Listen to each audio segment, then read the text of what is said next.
Então vamos lá, como eu disse, a primeira parte da aula, né? Eu coloquei o homem das cavernas entre aspas, né? Porque esse é um conceito evolucionista, né? Não existiu. É, pode até ter existido homens que viveram em cavernas, não tem problema. Mas esse estereótipo de um tipo de pessoa específico, né? Mais bruto, mais selvagem, que vivia em cavernas, isso não existiu, tá bom? Então vamos lá. Olha lá, pessoal, um texto bíblico aqui que traz para a gente a seguinte informação. Cuxi, tá? Cuxi, ele era filho de Cã, neto de Noé, tá? Então diz aí. Cuxi gerou também a Nimrod. Nimrod, então, seria um bisneto de Noé. O primeiro homem poderoso na Terra, tá? Então tá falando de alguém aí, depois vai citar, né? Que ele fundou cidades, foi um imperador. Então, assim, olha só, Nimrod, que está ali no comecinho da história, depois do dilúvio, ele já construiu cidades. Então, ou seja, as cidades, elas foram contemporâneas da pré-história, tudo bem? E aí diz ali, ele foi o mais valente dos caçadores. Olha, como assim? Ele construiu cidade e era um caçador. Sim, ao mesmo tempo. Essas coisas não são separadas. Não é porque tinham tribos caçadoras nessa época que não tinham pessoas em cidades e que essas pessoas em cidades não pudessem caçar. Tá? A história é assim, não é tão simples como definir, né, grupos caçadores, grupos urbanos, não é tão simples assim. E por isso se diz valente como Nimrod. É possível que essa expressão existia ainda na época de Moisés, né? Essa expressão valente como Nimrod. Viu um menininho lá corajoso e falava, nossa, esse menino é valente como Nimrod, né? Uma expressão por causa desse personagem aí que construiu cidades e era um grande caçador. Gênesis 10, 8 e 9. Então vamos lá, pessoal, vamos nos localizar aqui na nossa linha do tempo, para a gente lembrar de onde estamos. Deixa eu aumentar a tela aqui de novo para vocês, tá? Olha só, a gente tem aí a criação por volta de 4000 a.C., aí um período de cerca de 1000 a 1650 anos até o dilúvio. Depois a gente tem entre o dilúvio e a Torre de Babel cerca de 100 anos. A pré-história começa aí, tá? Nesse período, a partir da dispersão dos povos após a Torre de Babel. Tá bom? Que é exatamente o mesmo período da Era do Gelo. Então, olha só, né? Desconstruindo algumas coisas na nossa mente. Quem já ouviu falar sobre a Era do Gelo, da perspectiva evolucionista, sabe que eles vão colocar a pré-história no final da Era do Gelo. Então até colocam pessoas ali vivendo, só que no final da Era do Gelo. Na perspectiva criacionista, as duas coisas aconteceram juntas, basicamente, durante cerca de uns 600 anos ali, depois da Torre de Babel. Então, o que aconteceu? Estavam todos os seres humanos ali, cerca de 4000, juntos, construindo aquela torre, tá? Isso 100 anos após o dilúvio já. E aí começaram a fazer aquela torre, a construir, e Deus os dispersou pela terra, né? Eles se separaram, formaram vários povos, diferentes nações, e se espalharam pela terra. Mas o que aconteceu? Alguns povos ficaram mais ali naquela região, construíram cidades ali, é o caso de Nimrod. Outros povos viveram em regiões próximas e praticavam agricultura, continuaram criando animais. E outros povos se afastaram mais e começaram a praticar a caça. Tudo bem? Então, a gente tem esse período aí que na realidade corresponde tanto à Era do Gelo, como também ao período em que viveu Abraão e os patriarcas. Eles viveram também nessa época. Abraão não está muito distante assim da Torre de Babel, segundo a cronologia bíblica, né? Ele viveu ali cerca de 2000 a.C. E José, né? Isaac, Jacó, José, nos próximos 200 a 300 anos.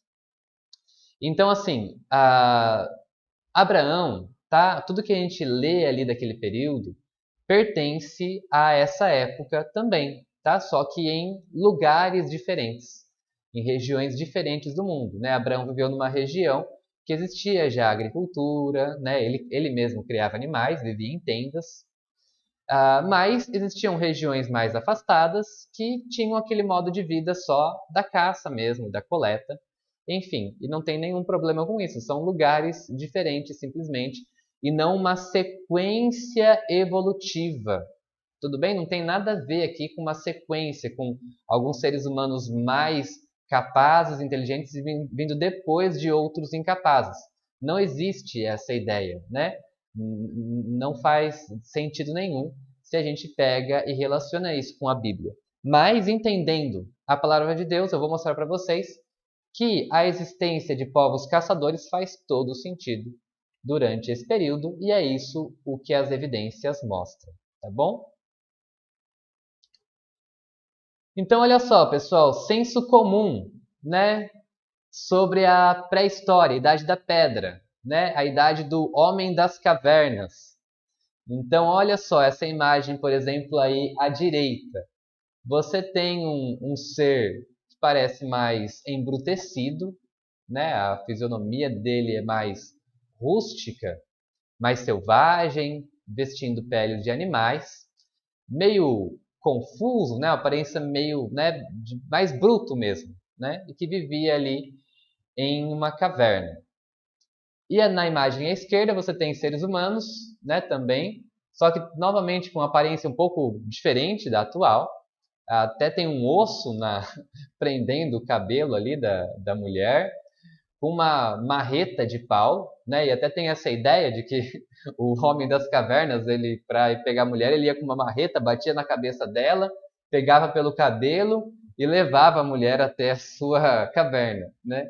Então algumas ideias que foram construídas absurdas mesmo. E tem até um mamute ali atrás, porque isso tem evidências de que os humanos caçaram mamutes, né? Então, sim, faz todo sentido, viveram na mesma época. Então eu até coloco um mamute ali atrás, né? E as crianças selvagens ali, né? Tem até meio que gelo, né? Realmente tem algum sentido aí. Mas estão entendendo? Essa ideia do ser humano, né? Do homem das cavernas, né? Essa ideia que foi construída ao longo do tempo, ser humano menos capaz, né? Menos desenvolvido e que foi evoluindo. E essa ideia ela é problemática, né, porque apresenta até os dias de hoje esse conceito, né, o ser humano está evoluindo. Então, a tendência geral é uma ideia progressista, né, que vai do ruim para o melhor. As coisas sempre vão avançando. Então, é a tendência de, né, uma falsa expectativa de um futuro que vai ser sempre de progresso. O ser humano vai se desenvolver cada vez mais, vai acabar com todas as doenças, com todo o mal, e a gente vai conseguir, porque a gente é um ser em evolução, que está se tornando cada vez melhor. Então, é uma perspectiva que gera consequências na nossa forma de encarar o mundo hoje também, né? Existe um processo de avanço que não vai parar. E essa ideia é contrária um pouco também à Bíblia. Embora exista um avanço, sim, da tecnologia, isso é inegável, mas, ao mesmo tempo, a gente vê que, moralmente, o ser humano continua o mesmo de sempre. E a gente sabe que as coisas não vão melhorar nesse sentido, vão só ficar piores, né? E que por isso mesmo que Jesus tem que voltar, né? Então, existe toda uma filosofia por trás dessa ideia de evolução que está presente aí bem forte até os dias de hoje nesse assunto que é a pré-história. Tudo bem? Muito bem, mas vamos lá mais um pouco. Então, o que dizem os nossos amigos evolucionistas a respeito do assunto? Eles dizem assim, olha, por que pré-história, né? Pré-história. Então, pré é o que vem antes. Então, antes da história. Por que pré-história? Porque na época que foi criado esse termo, eles entendiam que a história começa com documentos escritos. Sem documentos escritos, não tem como ter história. Quando a gente sabe, né, que a história começa com a criação do homem, né? A existência do homem que dá o início à história. Mas, enfim, entendiam dessa forma. Então, antes dos documentos escritos é antes da história, pré-história. E aí, eles vão colocar toda uma linha evolutiva a partir de certos primatas, tá? Eles não chamam de macacos, eles chamam de primatas. Esses primatas teriam dado origem tanto à raça humana, como também aos diversos tipos de macacos existentes. Começou com um ser ali chamado Australopithecus, que teria evoluído, né, para um ser um pouco mais desenvolvido, que já não era tão semelhante ao macaco, que já andava menos encurvado, que é o Homo habilis. Esse Homo habilis teria evoluído para um ser que já sabia fazer fogo, caçar, né, que é o Homo erectus. E há cerca de 100 mil anos atrás, esse Homo erectus teria evoluído para o Homo sapiens. Tá? Então é assim que é colocado pelos evolucionistas. Esse processo durou, né, milhões de anos, e o ser humano, tal como é hoje, teria surgido há cerca de 100 mil anos atrás. E o que aconteceu nesses 100 mil anos, pouco se sabe. É a pré-história, né? E a própria pré-história também é dividida nessa mesma linha evolutiva. Tá? Eu estou passando primeiro os conceitos aqui evolucionistas a respeito da pré-história. Então eles dividem a pré-história em paleolítico, neolítico e idade dos metais. Então a maior parte desses 100 mil anos, né, cerca de 90 mil anos, teria sido do paleolítico, ou idade da pedra lascada, porque segundo eles, né, eles vão dizer que o homem era mais rudimentar, então nessa época ele não conseguia fazer instrumentos tão bons. Então ele pegava pedra e tirava lascas para fazer uma ponta para caçar. Então eram homens caçadores e coletores, não tinham uma habitação fixa, né, eles se moviam para várias regiões. E faziam tudo de pedra, né? Então seria essa a ideia, o homem do paleolítico. E aí, há cerca de 10 mil anos atrás, teria surgido, né, nessa ideia evolutiva, a capacidade do ser humano de cultivar alimentos. Então, de pegar certas plantas e conseguir cultivar aquilo para se alimentar e não ter que ficar migrando mais de uma região para outra. E além disso, nessa época ele teria domesticado os animais, tá? E construído também habitações fixas. Até chegar na Idade dos Metais, que seria a fase ali da história que o ser humano teria construído as primeiras cidades, se estabelecido ali, que ele começa a ter a capacidade de desenvolver a metalurgia, então fabricar instrumentos de cobre, de bronze, de ferro. E isso também numa linha evolutiva, né? A Idade do Cobre, que é o Calcolítico, vem antes da Idade do Bronze, que vem antes da Idade do Ferro. Tá? Tem uma sequência evolutiva também na capacidade humana de fabricação de metais. Então, sempre nessa perspectiva, nessa filosofia, que os fatos, né, as evidências arqueológicas são interpretadas. Né? Como não tem documento, então a gente só tem os documentos materiais. Então, ponta de flecha, vasos. Então, a partir desses documentos materiais que eles interpretam dessa maneira aí que eu estou falando para vocês, de maneira evolutiva. Tudo bem? Então, aí os Flintstones para ajudar a conceituar um pouco essa questão. Vamos lá, pessoal. Então, vamos ver a visão criacionista sobre esse assunto. Então, como eu já disse para vocês, a pré-história começa depois de Babel. Imagina só, pessoal, tá? Não precisa ter tanta criatividade, imaginação para você fazer essa conexão. Em Babel, os seres humanos estavam todos unidos. E é provável que as habilidades estivessem distribuídas de forma diferente entre aquelas pessoas. Então, não é porque eles tinham conhecimento da metalurgia que todas as pessoas ali em Babel sabiam fazer um objeto de metal. Tudo bem? É provável que poucas pessoas sabiam. A mesma coisa em relação aos animais domésticos. Depois que eles se separaram, é possível que alguns grupos conseguiram ficar com esses animais e outros não. E aí você imagina uma família que não conseguia se entender com mais ninguém, né, saindo para uma região distante.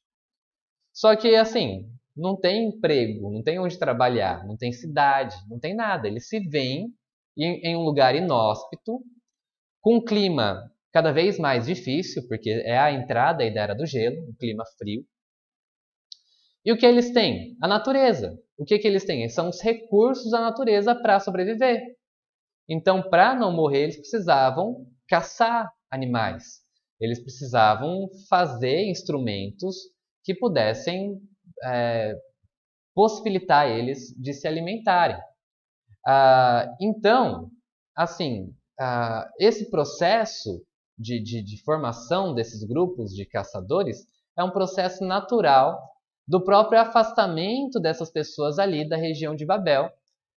E, de certa forma, é natural que nesse processo eles tenham perdido também certas capacidades de tecnologia, que não é que não existiam antes. Por exemplo, a escrita. Então, é possível que nem todas as pessoas tinham essa habilidade, mas mesmo assim é muito interessante, que eu já vi muito. Tem vários casos. Tem lá no início da Grécia, né, Javan, em Elão, na civilização do Vale do Rio Indo. Você encontra até aqui na América alguns pedras com inscrições, que é uma escrita, que hoje ninguém consegue ler. Por quê? Né? Isso se perdeu. Esse conhecimento se perdeu ao longo do tempo. Porque sociedades de caçadores não têm tanto essa necessidade de preservar a escrita. É lógico, ali na Suméria, na região da Mesopotâmia, logo começou o comércio. Então eles mantiveram essa prática da escrita e não perderam. Mas outras regiões do mundo, tem várias regiões que existem provas de que eles sabiam escrever. Então, antes sabiam escrever e perderam. Então, não tem um processo evolutivo aqui. Tem um processo de perca de um conhecimento que eles já tinham. Aí tem um exemplo da escrita de Elão. Então, tem inscrições ali, quer dizer, eles sabiam escrever, e a gente não tem a mínima noção do que esses símbolos significam, mas eles já tinham conhecimento da escrita.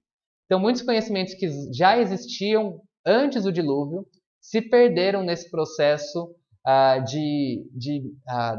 da sociedade humana se espalhar para diferentes regiões. E aí, como que os criacionistas explicam esses grupos, né, esses achados evolucionistas com o qual eles criam essa linha evolutiva? Porque tem ossos, né? Eles vão apresentar o osso e falar, ó, esse aqui é o Australopithecus, esse aqui é o Homo erectus. E de fato são ossos, crânios que diferem do ser humano. E esse é um desafio interessante para os criacionistas. Como que a gente explica um osso muito semelhante ao que seria o humano, né? O crânio humano, por exemplo, mas com traços visivelmente diferentes. Você não encontra hoje uma pessoa com aqueles mesmos traços que tem naquele crânio. Então, olha só, tá? De uma maneira geral, como que são feitas as pesquisas em torno desse assunto? Como que a gente interpreta? Os crânios de Australopithecus, eles não diferem em nada praticamente de um chimpanzé atual, tá? O Australopithecus, ele não é nada mais, nada menos que um macaco. É uma espécie extinta, que não existe mais, mas ele é um macaco. Tudo bem? Fechou aí, não tem problema com ele. Agora, o Homo habilis, ele é um que, assim, falta evidências. Então, ele foi meio que uma espécie ali de transição, meio que criada. Por quê? Tem poucos fósseis que eles dizem dizer, não, isso é um Homo habilis, tem pouco, na verdade todos, são raros os fósseis nesse sentido, desses seres que seriam da evolução do mundo, são raros e quase inacessíveis, tipo, ninguém consegue ir lá para pesquisar de verdade, um criacionista não tem esse acesso, porque eles ficam muito bem guardados, né, preservados ali, só algumas pessoas que podem fazer pesquisa. E aí esse Homo habilis, os fósseis que eles dizem ser, né, eles são muito problemáticos. Por quê? Está faltando um monte de parte. Tem partes, muitos ossos faltando, os ossos que existem muito fragmentados, um pedaço do osso, que não dá para dizer exatamente, tipo, isso aqui é uma espécie diferente, ou se isso é um outro animal, ou um outro tipo de macaco. Enfim, é muito inconclusivo. Falta provas, falta evidências para definir de fato o que é esse ser, se é que existiu isso, tá? O Homo habilis. Tudo bem? Então também não é um grande problema nesse sentido. E aí tem o Homo erectus, que aí é esse daqui, ó. É um tipo de ser que existiu, tudo bem? Isso aí não tem muito como a gente discutir, porque existe a evidência ali de crânios que foram encontrados, isso em diversas regiões do mundo, né? Tem encontrados na China, a maior parte deles na Ásia. Você encontra também alguns semelhantes na África. Na Europa tem também, mas o que tem mais é o chamado Neandertal, né? Então, o Neandertal ele não é tão diferente do Homo erectus, tá? Embora tenha assim algumas diferenças na formação craniana deles, tá? Então, são ossos que têm, né, o queixo é menos pontudo que o do ser humano, tá? Ele é mais afundado. O maxilar aqui é mais reforçado. Você vê que de uma forma geral os ossos são mais robustos, né? Mais fortes.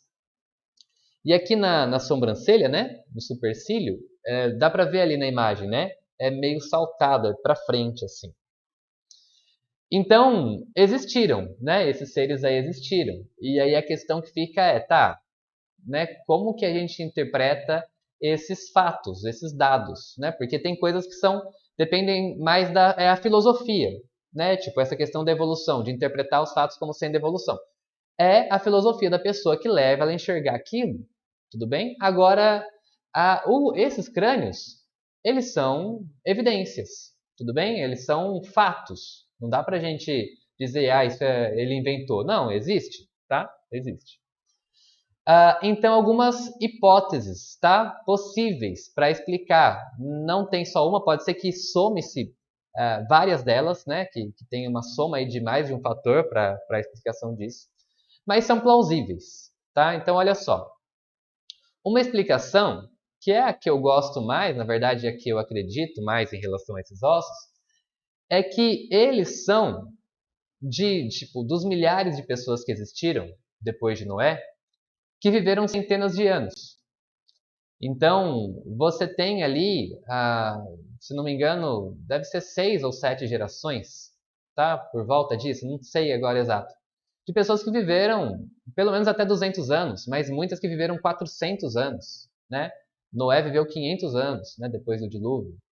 Então, agora, um ser humano que nasce e tem um processo de maturação, que ao invés de durar, né, por exemplo, aqui nós, né, atualmente, 15, 16 anos para ter esse processo, 17, enfim, ele demora 35, 40 anos, 45 para amadurecer, é provável que nesse processo mais lento de maturação do osso, os ossos desse indivíduo ficassem diferentes, mais grossos, mais reforçados. E é um pouco isso que a gente percebe. Então, é possível que esses ossos sejam de pessoas que são antepassados de seres humanos que tinham esse tempo de vida maior, tal como a Bíblia fala. Por que eles tinham esse tempo de vida maior é difícil de saber, né? Se tem a ver com condições atmosféricas, a questão dos raios solares, enfim, é difícil de saber por que mudou. Mas alguma coisa aconteceu na Terra que mudou essa característica, ou o ser humano passou a viver menos tempo. Outra explicação válida também, a questão de modificação genética. Eu disse para vocês que os criacionistas não negam completamente a possibilidade de variação dentro da mesma família, né? Então, a possibilidade de surgirem espécies diferentes dentro da mesma família. Então, assim como, né, nessa época tinha só um casal de elefante, e aí surgiram, né, o mamute, o elefante asiático, os mastodontes são do mesmo período? Da mesma maneira, é possível que também tenha acontecido isso com seres humanos, tá? Então, é uma outra possibilidade, sim, de ter acontecido. E isso também pode ter explicação em questões da atmosfera, os tipos de componentes atmosféricos ou em relação à penetração dos raios solares. Eu não sou muito da área, Mas enfim, é possível que alguma circunstância diferente acelerasse esse processo de especiação. E o isolamento de certos grupos, né, em regiões mais distantes, formou então espécies diferentes. Tá? É uma outra possibilidade de explicação. Tem artigos que vão falar de doenças, né, algumas características, né, desses ossos, como sendo, por exemplo, artrite, né, que relacionam com isso, ou o tipo de dieta alimentar, né, de não comer, por exemplo, carne cozida por um tempo, e daí isso gerou um maxilar mais reforçado. Então existem teorias para tentar explicar esses ossos, tudo bem? E você veja qual que faz mais sentido para você. Essa questão da maturação mais lenta faz mais sentido para mim.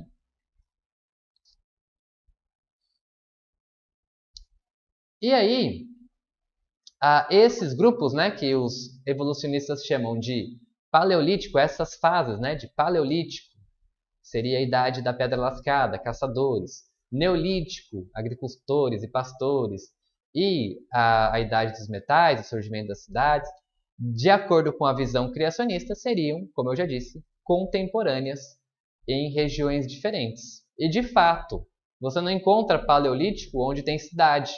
Você não encontra neolítico, são em regiões diferentes mesmo. Então, o que acontece? As regiões mais próximas ali de Babel, né, a Mesopotâmia, mesmo ali a região de Canaã, você tem o surgimento de cidades, tá? Regiões um pouco daquela região também, né, na Mesopotâmia, Canaã, e um pouco em outras regiões também você tem o desenvolvimento da agricultura, a criação de animais, mais próximo ali de Babel.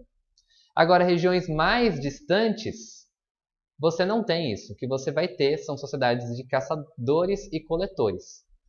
Então, são fases contemporâneas, tá? Ao mesmo tempo que está tendo Abraão aqui, tem uma pessoa lá na França, né, na atual França, vivendo numa caverna e pintando ali na parede. Tudo bem? Não tem problema em serem contemporâneas, tá? Então, é assim que a gente interpreta, porque os criacionistas negam a validade dos testes de carbono 14 que eu expliquei na última aula, né? Como que eles definem essa cronologia? Fazendo o teste de carbono 14, né? Então é assim que eles vão dizer que houve essa sequência evolutiva para respaldar uma filosofia que eles já têm, que é evolutiva.